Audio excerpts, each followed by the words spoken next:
So, luto na po ang ating champurado. Ito na po siya. Tignan nyo kung gaano kalap. I mean, hindi siya yung masabaw talaga. Yung parang tubig na lang ang nilagay. At least ito, makikita mo talaga yung rice niya. Diba? Purong bigas. Yung siksik. At least mabubusog talaga. Hi guys! Good afternoon. So, for today's video, sorry na wala ako ng medyo matagal. Wow, na-miss ako ng 57 million subscribers ko. Ambisyosa. Hindi. Thankful ako and grateful. Ngayon, gagawa ulit ako ng video. Gagawa ako ng champurado na hopefully is magustuhan nyo. And sana may mag-subscribe pa, may matuwa pa sa video ko. And yun lang. Nagpapasalamat talaga ako sa inyo. Hindi ko man alam kung sino kayo, yung mga sumusuporta sa akin. Pero, from the bottom of my heart, thank you. Siyempre, hugasan natin.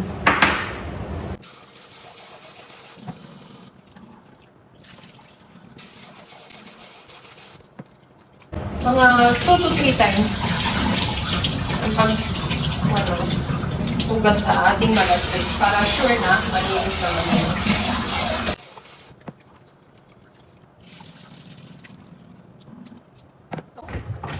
Okay na, 3 times na ang hugas. So, maglalagay tayo ng tubig. Gamitin natin. So, since 1 cup yung ating rice, ang tubig natin is 2 cups. Para, dapat kasi mas marami yung tubig. I mean, syempre, parang lugaw-lugaw na rin itong gagawin natin. Kasi pag nagsasaing, 1:1. So, pag mga ganito, dahil champurado, 1:2. Tapos mamaya, pag kulang, pwede naman nating dagdagan.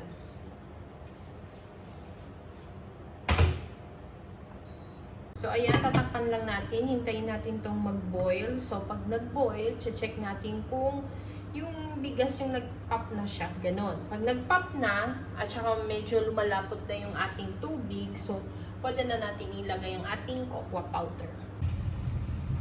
Oh, ayan, nag-boil na. So, ayan natin. Kasi tumatalsik yung tubig ng sakit. Siyempre, ang mahiwagang sando. Ay! Ang mahiwagang sando. Okay. So, mix natin para hindi siya dumikit sa mismong pan natin. Kaya i-mix kasi dumidikit ito eh. Medyo slight lang. Hindi pa naman. Lumalapot yung tubig. Yun nga ang hihintayin natin. Yung lalapot yung tubig. Lagyan natin ng ganito para mahawakan pag ma-mix. Diba? Bright idea.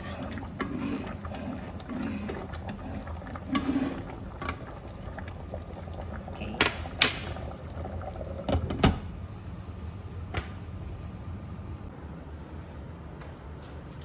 So, yun nga guys. Habang hinihintay natin na mag-pop yung ating malagkit, so, i-mix na natin ang ating, tutunawin natin ang ating cocoa powder. So, gagamit lang tayo dito ng mainit na tubig. So, mga half cup lang. Mix natin. Tapos yun, make sure na wala na tong buo-buo. Para pag i-mix natin dito sa oh my god, oh my god. Para pag i-mix natin dito mamaya, hindi siya yung mamumuo. Kasi pag yung buo-buo siya, i-kuha nyo dito sa ating malagkit. Na-try ko isang beses. So yun, nakakagat nyo pa rin yung buo-buong cocoa. Gutom na ako. Okay. So ayan. Lumalapot lang ating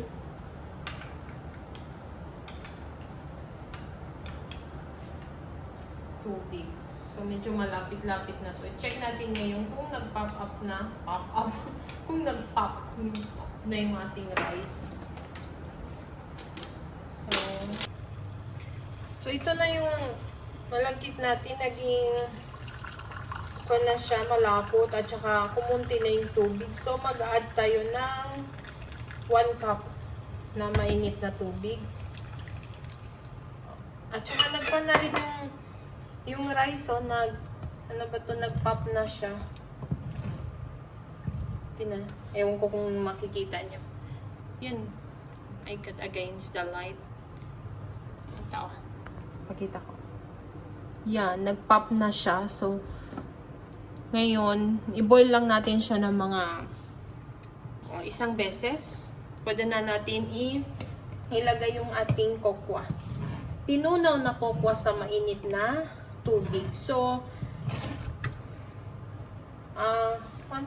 yung 3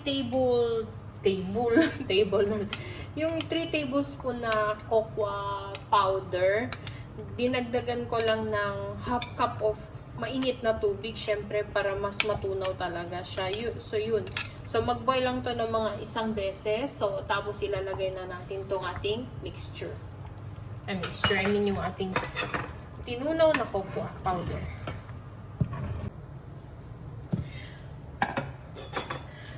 Guys, gusto kong umiyak. Hindi ko pala na-press na play yung video. Pero okay lang, kasi yung last part lang is nung after, di ba, nag-boil, nag-pop na yung ating malagkit rice. So, yun lang. Saka ko binuhos yung sugar at saka yung mismong yung cocoa mixture.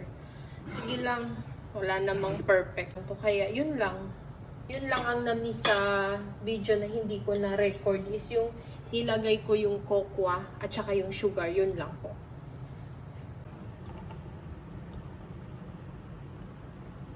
Moment of truth, titikman na natin ang ating champorado.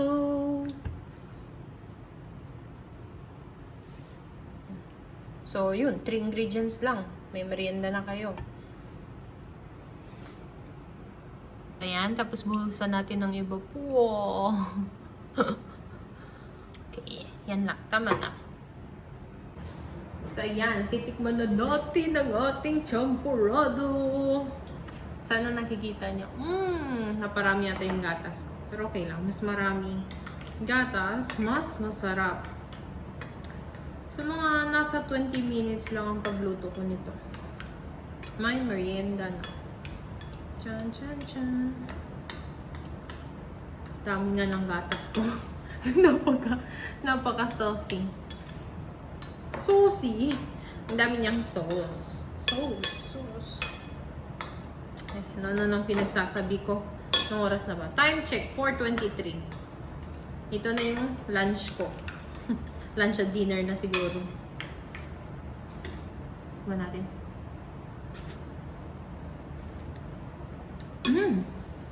Sakto lang. Sakto.